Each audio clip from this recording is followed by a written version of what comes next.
L'Éternel est mon berger, je ne manquerai de rien.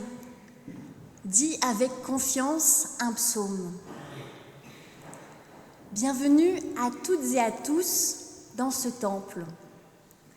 Bienvenue à vous qui êtes venus pour écouter une parole de vie. Vous le savez, je crois que c'était écrit, mais je suis plus sûre. Ce dimanche n'est pas tout à fait comme les autres. Nous allons célébrer un baptême, le baptême de Valérian. Bienvenue à toi Valérian, bienvenue à vous ses proches, bienvenue à celles et ceux qui viennent pour la première fois, bienvenue aussi à vous frères et sœurs qui venez régulièrement puiser une force de vie dans la prière commune. Nous venons chercher Dieu, mais en vérité, c'est lui qui vient à notre rencontre. Au début de ce culte, recevons donc, toutes et tous, de la part de Dieu, sans condition d'aucune sorte, la grâce et la paix. Amen.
restons debout ensemble pour prendre le temps de la louange, le temps de la reconnaissance, dire merci, reconnaître simplement que Dieu est Dieu dans nos vies. Nous prions. Ô Dieu, Créateur de l'univers, qui fait lever ton soleil sur les méchants et sur les bons, qui fait pleuvoir sur les justes et les injustes, nous te bénissons. Tu es bon pour les ingrats comme pour celles et ceux qui te sont reconnaissants. Nous te bénissons.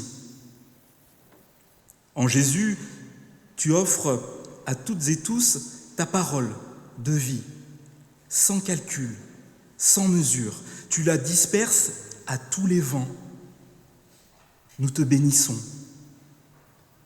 Ta folle générosité nous émerveille, nous dépasse, nous bouscule et parfois même nous scandalise. Nous te bénissons pour ton amour inconditionnel qui donne à chacune et chacun sa chance de naître de nouveau. Nous te bénissons et nous t'adorons. Amen.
Prions. Éternel, en ce jour de joie, nous prenons le temps de nous tourner vers toi pour te demander pardon. Pardon pour les jours, les semaines, les années parfois, où nous vivons avec un sentiment de manque. Nous pensons que ce manque est matériel et nous cherchons à le combler avec des choses futiles, alors qu'il est spirituel. C'est un manque de toi. Éternel, il est tellement facile de t'oublier, de te mettre de côté, de vivre par nos propres forces et agir comme si tu étais mort. Pardonne-nous. Nous avons besoin de ta présence aimante à nos côtés. Nous t'avons choisi comme berger de nos vies. Aide-nous à nous en souvenir. Pardon pour les jours, les semaines, les années parfois, où nous vivons en conflit avec notre voisin, notre sœur, notre prochain, où nous ne voyons plus d'autre issue possible que la rupture totale ou la destruction de l'adversaire.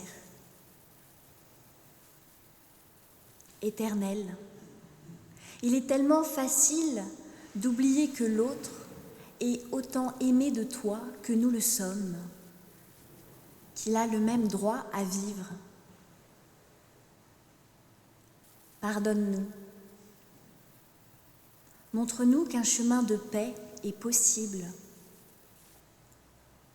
Dresse devant les ennemis d'aujourd'hui une table, un repas de fête et de réconciliation, afin que demain, l'humanité unie se dise heureuse. Amen.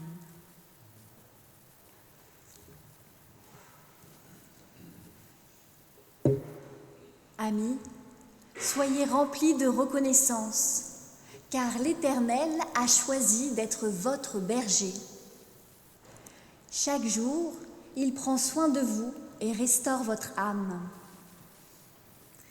Si vous avez foi en lui, si vous le choisissez vous aussi, alors vous serez remplis de son amour et de son pardon. Il fera de vous ses messagers de paix. Il vous donnera la force de marcher sur les sentiers de la justice et sera pour vous un sujet de joie. Amen.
Avant la lecture des textes bibliques, nous prions. Éternel notre Dieu, nous allons ouvrir la Bible. Accorde-nous ton esprit maternel et créateur. Que ces mots anciens te révèlent aujourd'hui, à nous qui désirons vivre en disciples de Jésus, le Christ, notre frère. Que ta parole s'élance, nous rassemble et nous transforme. Amen.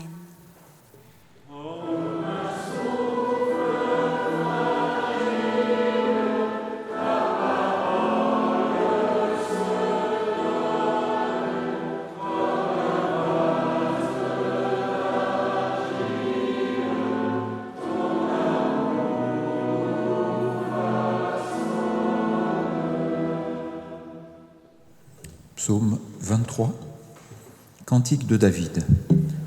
L'Éternel est mon berger, je ne manquerai de rien. Il me fait reposer dans de verts pâturages, il me dirige près des eaux paisibles, il restaure mon âme. Il me conduit dans les sentiers de la justice à cause de son nom. Quand je marche dans la vallée de l'ombre de la mort, je ne crains aucun mal, car tu es avec moi. Ta houlette et ton bâton me rassurent. Tu dresses devant moi une table en face de mes adversaires. Tu oins d'huile ma tête et ma coupe déborde. Oui, le bonheur et la grâce m'accompagneront tous les jours de ma vie et j'habiterai dans la maison de l'Éternel jusqu'à la fin de mes jours.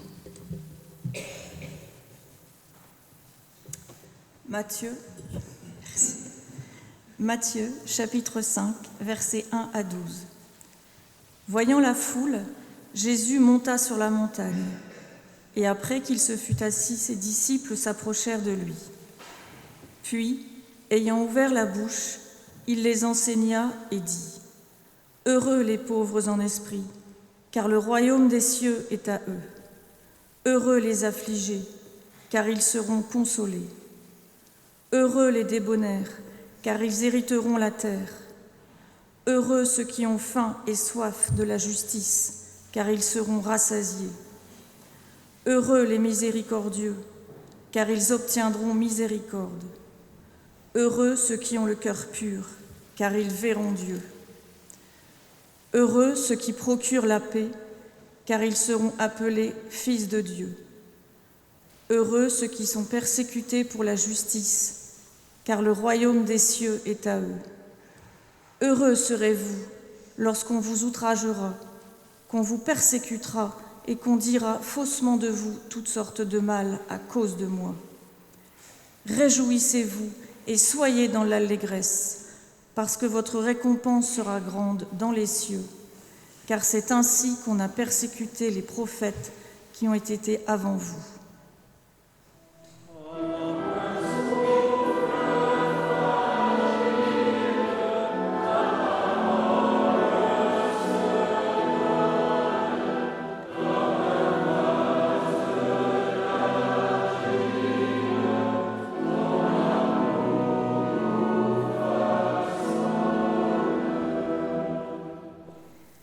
Nous venons d'entendre les deux textes préférés de Valérian.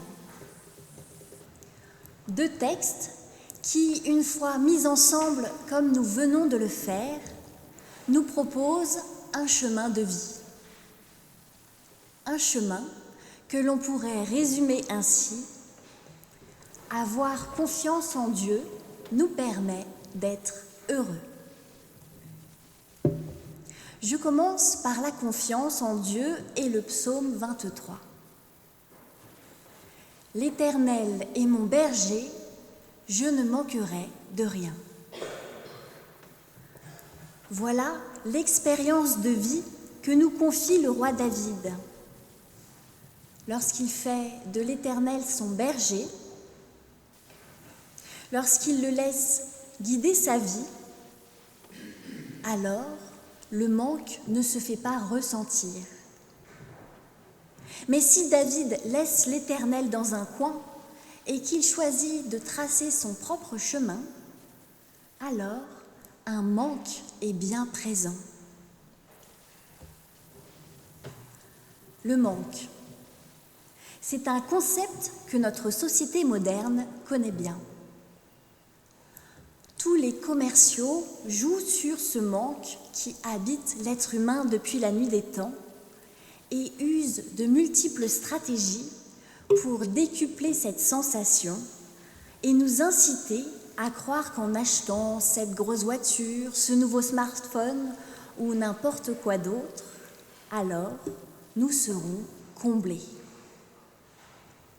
Résultat, nous voici dans un monde où flottent des continents de plastique, restent de ces produits qui étaient censés nous combler, et le manque est toujours présent.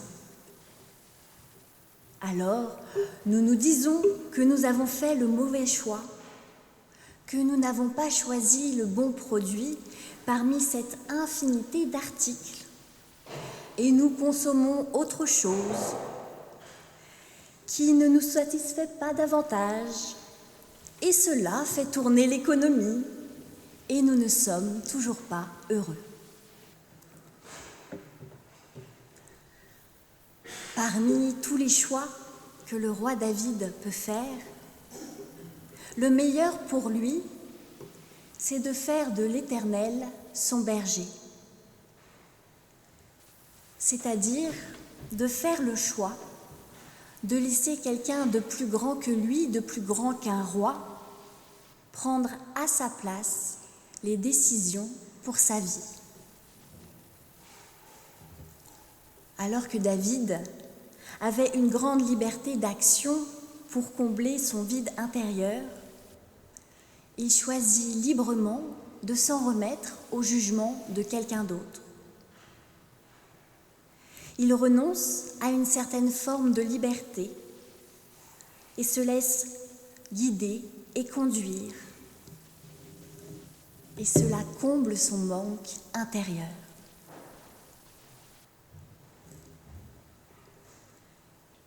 Ici, il faut que je fasse une précision importante.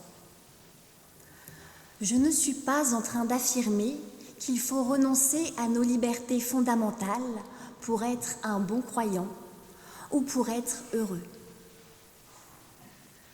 Je ne suis pas en train de dire qu'une bonne dictature ou un leader charismatique déciderait à notre place pour tout le peuple, c'est quelque chose de super. Il ne s'agit surtout pas de suivre aveuglément le premier pasteur qui vous dira ce qu'il faut faire. Le berger qui nous guide, la seule personne qui peut combler notre manque intérieur et en qui nous sommes appelés à mettre notre confiance, c'est le Dieu de Jésus-Christ et personne d'autre.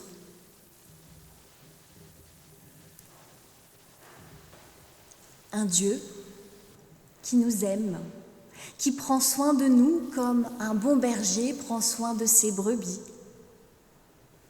Et cet amour donné sans condition est ce qui nous comble, ce qui comble notre sensation de manque. Le Dieu de Jésus-Christ qui fait des choses inattendues, comme dresser une table en face de nos adversaires.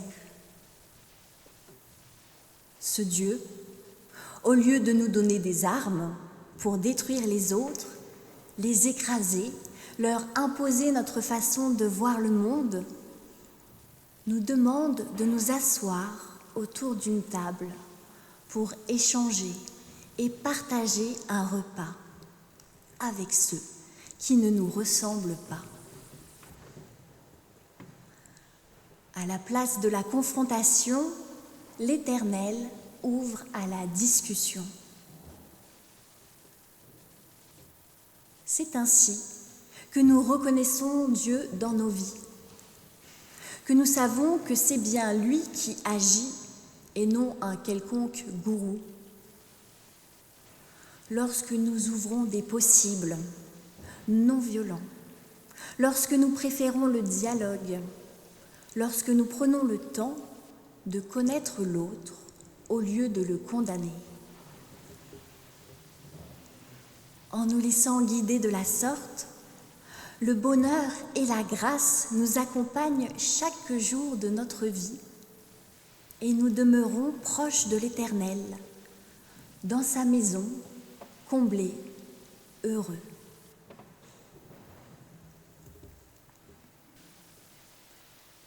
J'en viens au texte de Matthieu.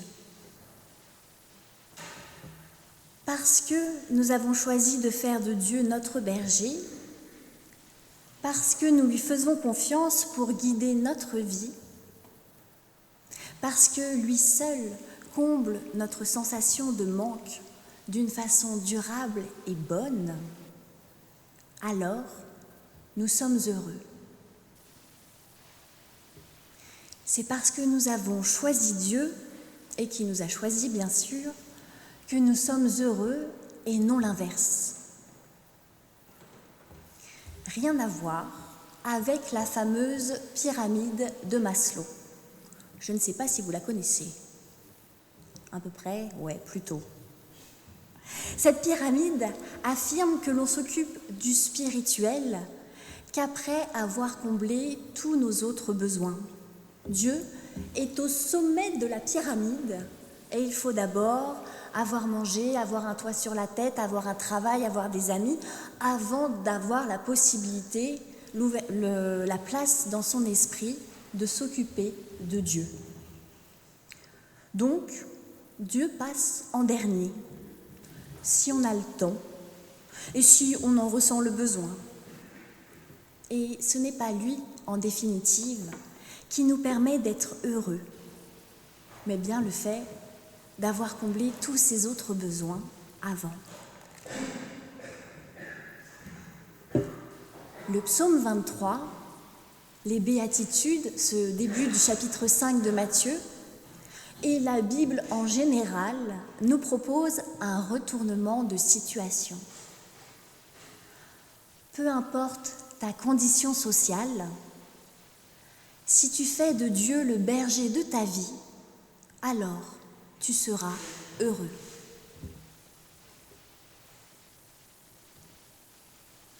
Il ne s'agit pas d'un bonheur relatif, bien pensant, où nous nous disons « je ne vais pas me plaindre, il y a bien pire que moi »,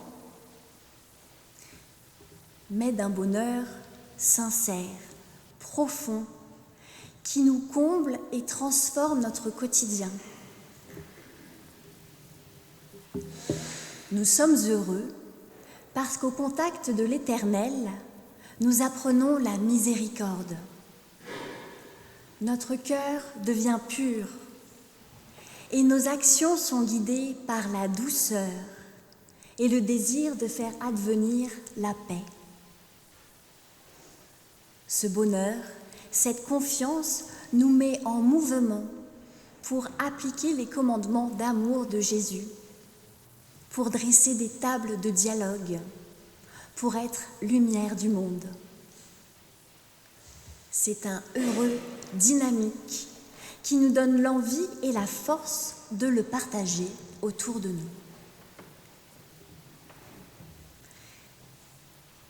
C'est un heureux qui se vit même dans le malheur, la pauvreté, les situations de harcèlement et de persécution, dans les moments les plus noirs de notre existence, dans la vallée de l'ombre de la mort. Lorsque vous êtes dans cette vallée, nous dit Jésus, soyez heureux, car votre récompense sera grande dans les cieux. Et là, en général, ça coince. Parce que ce verset 12, qui nous promet une récompense pour les plus malheureux, nous fait penser à un outil qui servirait à soumettre et à asservir les gens de la terre, les gens de leur vivant, en leur promettant une carotte, une récompense dans le ciel quand ils seront morts. Ce qui, est en parfaite contradiction avec un Dieu d'amour qui nous guide et souhaite notre bonheur tous les jours de notre vie et non tous les jours de notre mort.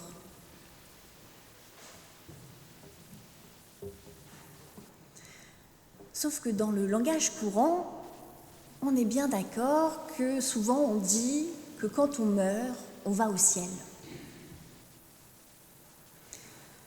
Heureusement pour nous, on est d'accord aussi pour se dire que quand on prend l'avion, même si c'est bien de ne pas prendre l'avion trop souvent, quand on prend l'avion, on ne va pas croiser les membres décédés de notre famille, qui seraient au ciel. Le ciel, parce qu'il est éloigné de la terre ferme, symbolise le tout autre, dont la mort. Et pour cette même raison d'éloignement, le ciel symbolise aussi, dans le langage biblique, l'endroit où se trouve Dieu. Parce que Dieu est aussi différent de nous que le ciel l'est de la terre.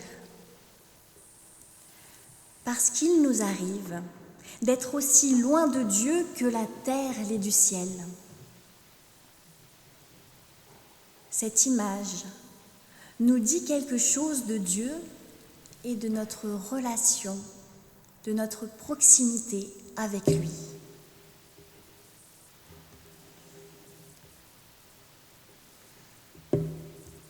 Jésus nous affirme que nous sommes heureux dans les pires moments de notre vie lorsque nous continuons de vouloir de l'Éternel comme le berger.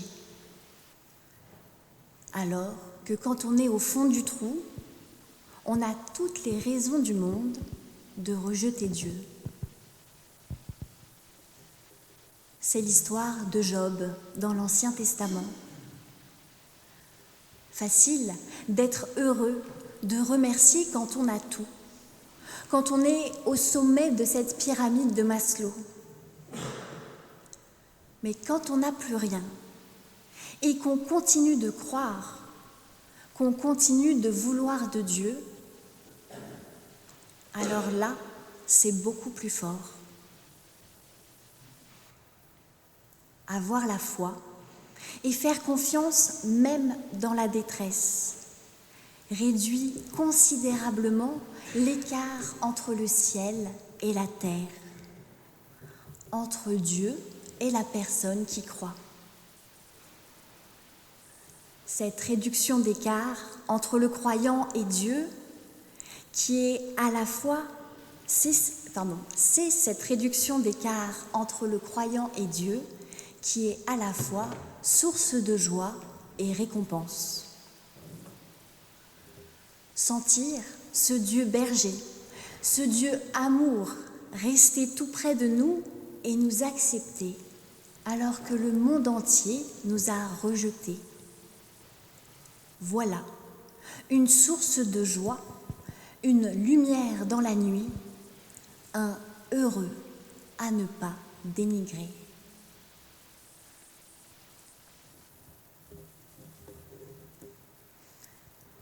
Valérian, par ces deux textes, tu nous rappelles le chemin du chrétien. Choisir Dieu, lui faire confiance pour guider notre vie, le laisser combler le manque qui nous habite. Par son amour, le laisser agir dans notre existence, dresser des tables, ouvrir des possibles là où nous sommes. Prendre aussi le temps d'un regard en arrière pour se réjouir de tout ce qui a été accompli et renforcer sa confiance en l'Éternel. Rapprocher le ciel de la terre par notre foi et confesser: oui, l'Éternel est mon berger, je ne manquerai de rien. Amen.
Seigneur notre Dieu, en ce jour de joie et de reconnaissance, nous te prions.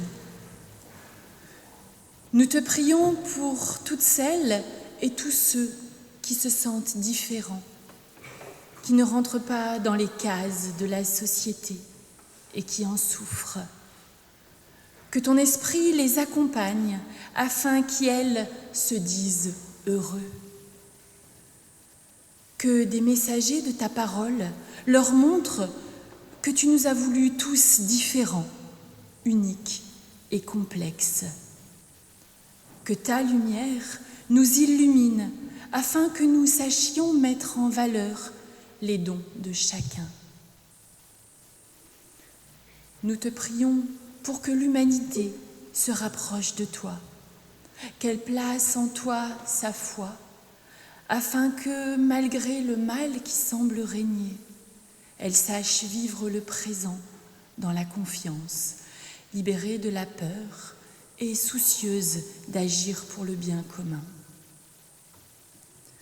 Nous te prions pour ton Église invisible et universelle, qu'elle sache reconnaître ton murmure doux et léger, qui la guide dans les sentiers de la justice. Qu'elle soit priante et confiante afin d'entendre ta voix qui nous parle continuellement. Qu'elle te choisisse jour après jour afin qu'à chaque coup dur ou conflit, elle te laisse dresser une table de partage et de réconciliation. Et comme les mots nous manquent et les sujets de prière sont infinis, alors ensemble, nous te disons la prière que Jésus nous a laissée. Notre Père, qui es aux cieux, que ton nom soit sanctifié, que ton règne vienne, que ta volonté soit faite sur la terre comme au ciel. Donne-nous aujourd'hui notre pain de ce jour. Pardonne-nous nos offenses, comme nous pardonnons aussi à ceux qui nous ont offensés. Ne nous laisse pas entrer en tentation, mais délivre-nous du mal. Car c'est à toi qu'appartiennent le règne, la puissance et la gloire, pour les siècles des siècles. Amen.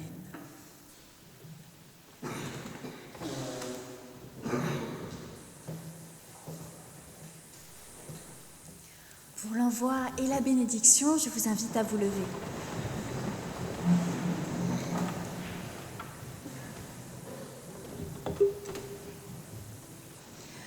Heureux êtes-vous, vous qui avez pour berger l'Éternel. Vous ne manquerez de rien. Heureux êtes-vous, vous qui avez revêtu le Christ. Vous marchez dans ses pas. Heureux êtes-vous, vous qui êtes remplis de l'Esprit. Vous êtes transformés par son souffle de paix. Allez, et que le monde aussi soit transformé. Amen.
toi ta victoire, mon espoir ton chemin, mon destin ton salut, mon refuge tout étant, toi ta victoire, mon espoir ton chemin,